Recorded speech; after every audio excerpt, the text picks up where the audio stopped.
Halo semua, kami dari kelompok 4 akan menjelaskan tentang praktikum penentuan kesadaran air dengan metode kompleksometri. Anggota kelompok kami ada Maria Anissa Merlin, Putu Ayu Ciliwangi, Dewa Ayu Dwi Sintia, Hasti Wijayanti, dan Salsa Bila Bibi Hartanto. Tujuan dari praktikum ini adalah mengetahui prinsip kerja indikator yang digunakan dalam metode kompleksometri, menentukan molaritas larutan EDTA yang digunakan dalam literasi, dan menentukan kesadaran air pada sampel air keran. Dasar teori. Definisinya adalah kesadaran air merupakan jumlah kandungan unsur Ca+ dan Mg+ dalam air. Hal inilah yang menjadi parameter kimia dalam persyaratan kualitas air. Penentuan kesadaran air dapat ditentukan dengan metode kompleksometri. Prinsip.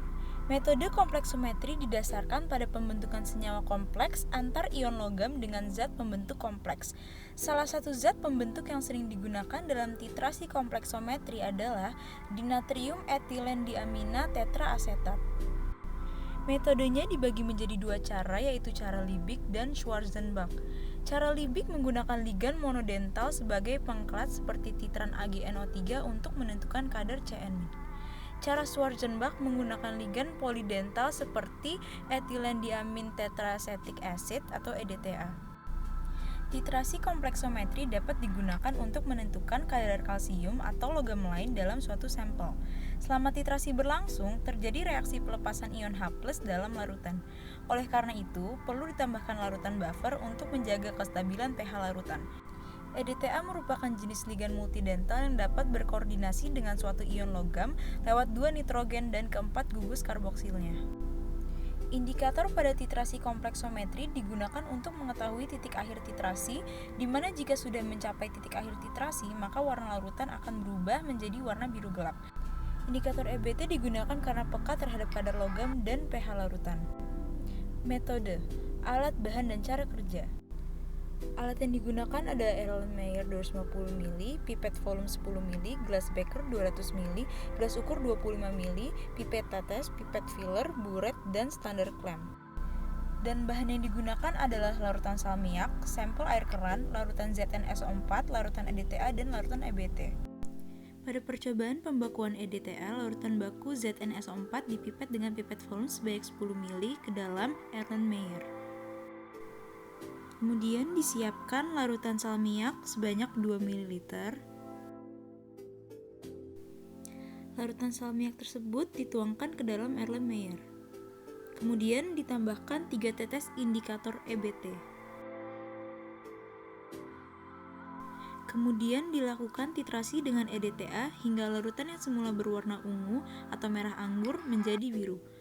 Volume EDTA yang dihabiskan saat titrasi dicatat, dan langkah-langkah tersebut diulangi 2 kali lagi sehingga didapat 3 data yang berbeda.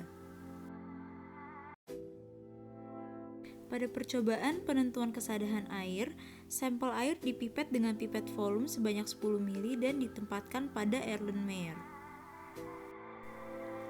Larutannya tersebut ditambahkan dengan larutan salmiak sebanyak 2 ml dan ditambahkan juga 3 tetes indikator EBT.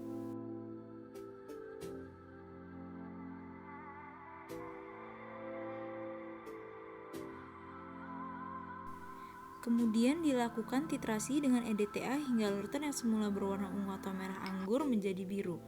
Volume EDTA yang dihabiskan saat titrasi dicatat dan langkah tersebut diulang 2 kali sehingga mendapat 3 data yang berbeda. Berikut adalah data pengamatan dan perhitungan.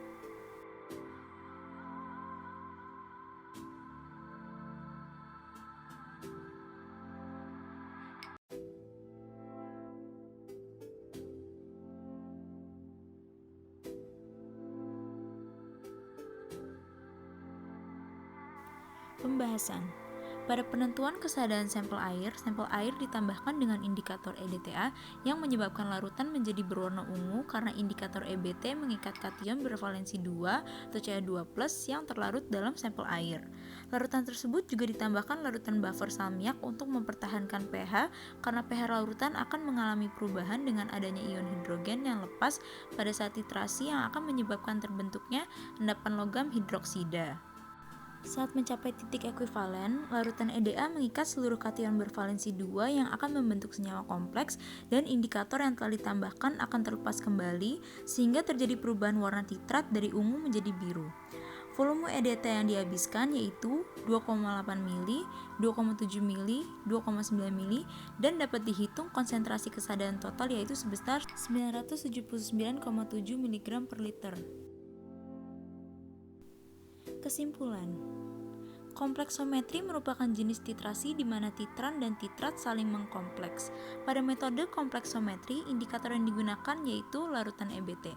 Prinsip kerjanya yaitu larutan sampel yang ditetesi EBT akan berubah warna menjadi merah anggur. Pada saat dititrasi dengan larutan EDA berubah menjadi warna biru. Yang kedua, dari hasil perhitungan diperoleh molaritas larutan EDTA berturut-turut pada 3 kali percobaan sebesar 0,0875 mol per liter, 0,0884 mol per liter, dan 0,067 mol per liter. Dan didapatkan molaritas rata-rata yaitu 0,0875 lebih kurang 2,7 kali 10 pangkat min 4 mol per liter. Ketiga, dari hasil perhitungan diperoleh kadar Ca2+ berturut-turut pada 3 kali percobaan sebesar 980 mg per liter, 944 mg per liter, dan 1015 mg per liter. Didapatkan kesadaran rata-rata yang diperoleh yaitu 979,7 lebih kurang 35,5 mg per liter. Sekian dari kelompok kami mengenai penjelasan penentuan kesadaran air dengan metode kompleksometri. Terima kasih.